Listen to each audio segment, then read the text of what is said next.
Chicken quesadillas are on the menu, boys. I promised my wife by the time she gets home from work today, she would have herself a fresh, homemade chicken quesadilla. So right here, you're either seeing me eat a nice, crispy, gooey chicken quesadilla, or you're watching me eat a sourdough chicken sandwich with a black eye. Because as we all know, she beats me.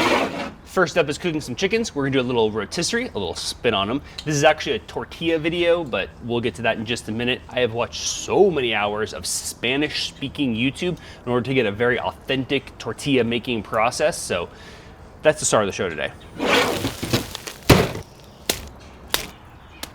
Now, if you've never had rotisserie chickens before, you are missing out, my friend. These are by far the peak chicken experience you can have in your life. Now, you could go to Costco and buy these already cooked, but that would be faster and less expensive. So where's the fun in that?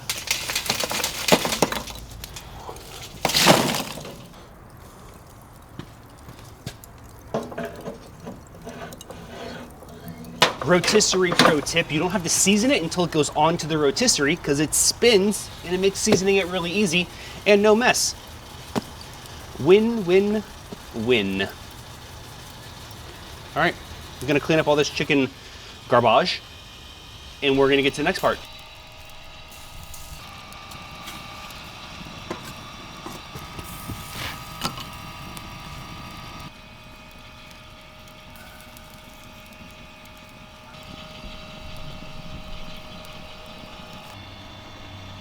We are there. These chickens look gorgeous, so got my fancy gloves on, my Harbor Freight special gloves. We're gonna get these chickens off here. Is this on? I keep forgetting to turn my mic on recently. It's a mess.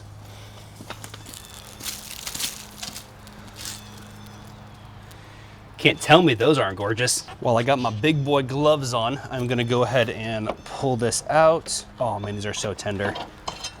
Dude.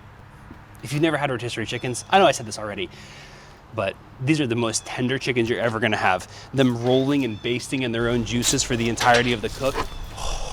I need to clean this up, but I can't not try a piece of this chicken while I'm out here. Oh, baby. Oh my gosh. Ooh, hot. Just falls right apart. Oh my God.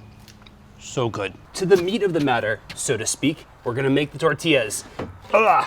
Got this big old heavy comal, front side. I'm gonna put it upside down on the grill. Now that's gonna provide me a big old area to cook on for these tortillas. Homeboy back there is mowing his lawn. I don't know if you can hear that or not, but we're gonna move on with it. Now, like I said earlier, I have gone through a lot of Spanish speaking YouTube in order to find this recipe and get it as authentic as possible. Because what I'm looking for are those jumbo XL size burrito style tortillas that are soft to the touch. You can crumple them up and uncrumple them. They're not crispy. Oh, that's what we're trying to do today. So the recipe we're doing is extremely simple. I wrote everything down. Starting with a kilo of flour, 1,000 grams, we're gonna be adding 250 grams or 25% of beef tallow, lard, whatever your fat you're gonna be using is. I'm using tallow today because I really like it. We're doing 1.5% salt, which is 15 grams. And then for the water, we're doing about 75% hydration, which is 750 grams or milliliters of water. That's the general recipe. So let's jump into it. One thing I learned watching the videos is that your fat, you really need to work it so that it's nice and smooth. You don't want any chunks in here. This is a very vital part of this entire recipe. A kilo of white flour. I'm just going with some AP flour today. This is King Arthur AP, so the protein content is a little higher than normal, but I have heard that high protein flours are preferential for this type of recipe. 15 grams of sea salt. I prefer to use sea salt because it is very fine and easily mixes into the recipe. I recommend that really with all bread recipes. We're gonna mix that and get it homogeneous. Now about 750 milliliters of water, or grams, however you like to call it. And this is more of an estimate. I'm gonna go on the lower side, about 700, and then add a little bit if I need more. Humidity plays a big factor in this one. Get you a big mixing bowl, that way you don't make a big mess. I forgot to grab a bowl scraper. I'll be right back for that.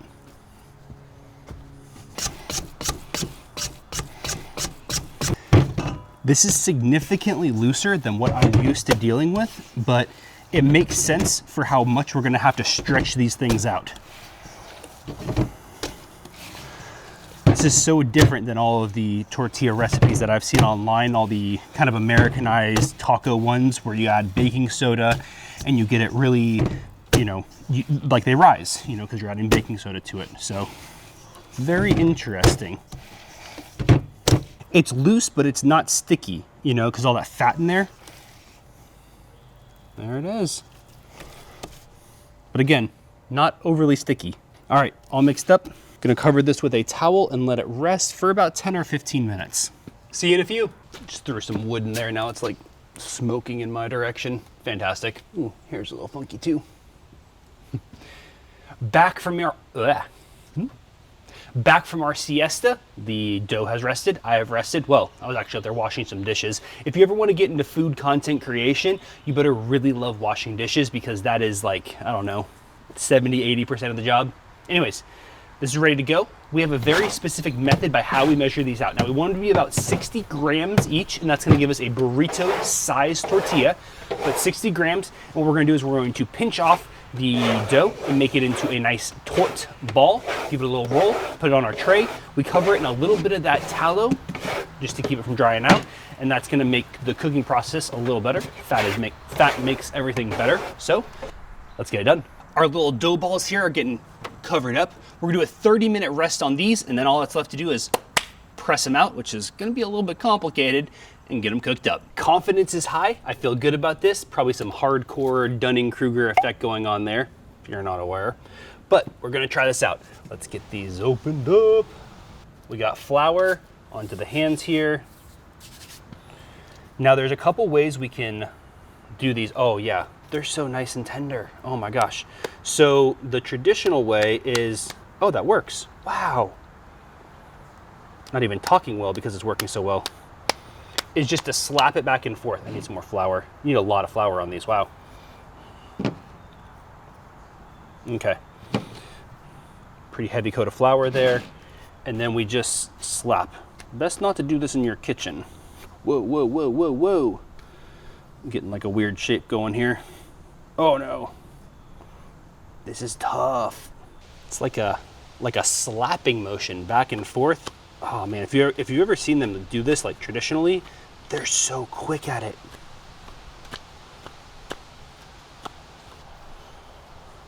I have a very awkwardly shaped sized tortilla, but I will say this thing is extremely soft. And we're gonna try cooking this one up. It's a good size. Man, they are thin. All right. I'm not joking when I say this looks really good. All right, we got a fire ripping under the comal here. We're gonna get some good cooking on these. But they look very nice. Even for hokey looking tortillas, they look good. I have another table set up over here. Once you cook these tortillas, you need to cool them off quite a bit. So you got a table set up, you lay them all out, let them cool down. Otherwise they're gonna stick to each other when they come hot off that griddle. So keep that in mind.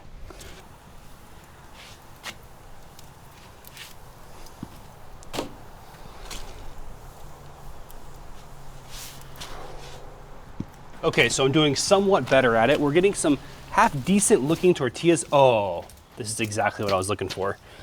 You know, that's it's not too bad. So this is the test. If you can crumple it up and then take it back apart and you still got a tortilla. Ooh, yeah. Now some are a little more triangular than others, but overall I'm liking what I'm putting down. All right guys, here's the method. We take one of our dough balls, put it into the flour, press it in, flip it over, press it in. Now I'm gonna get it to be a little bit flat. So we have that. I'm gonna work around all the edges real quick.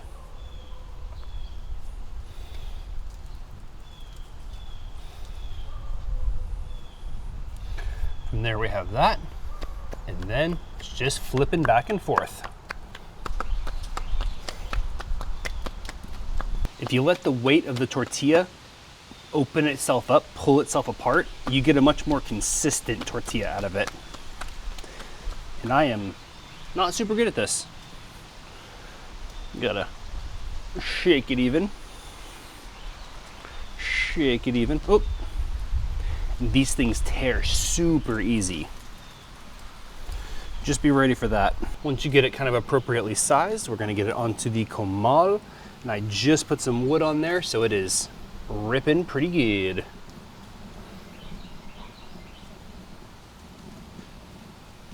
There we go. While that one cooks, we prep the next one. And that's all there is to it.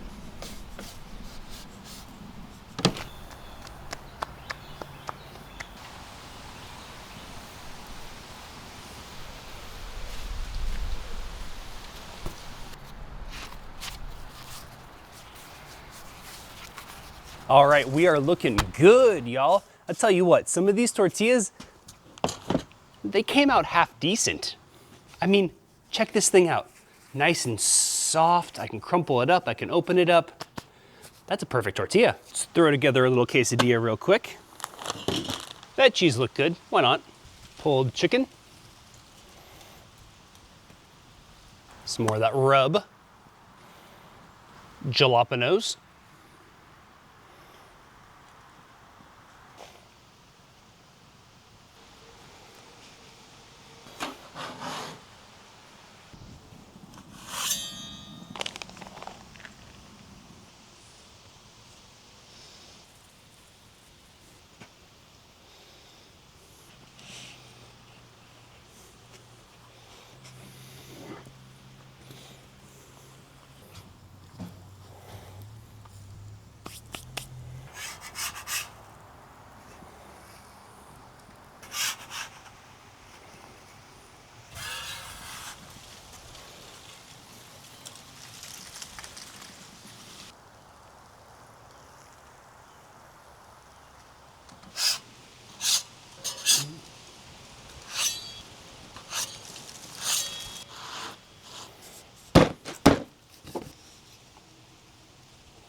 Y'all, I'm kind of shocked that we even made it this far, but hey, I don't get beat tonight.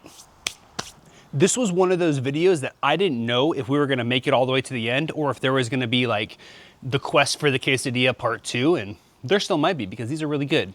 But I am very pleased with how these tortillas turned out, how the whole thing went.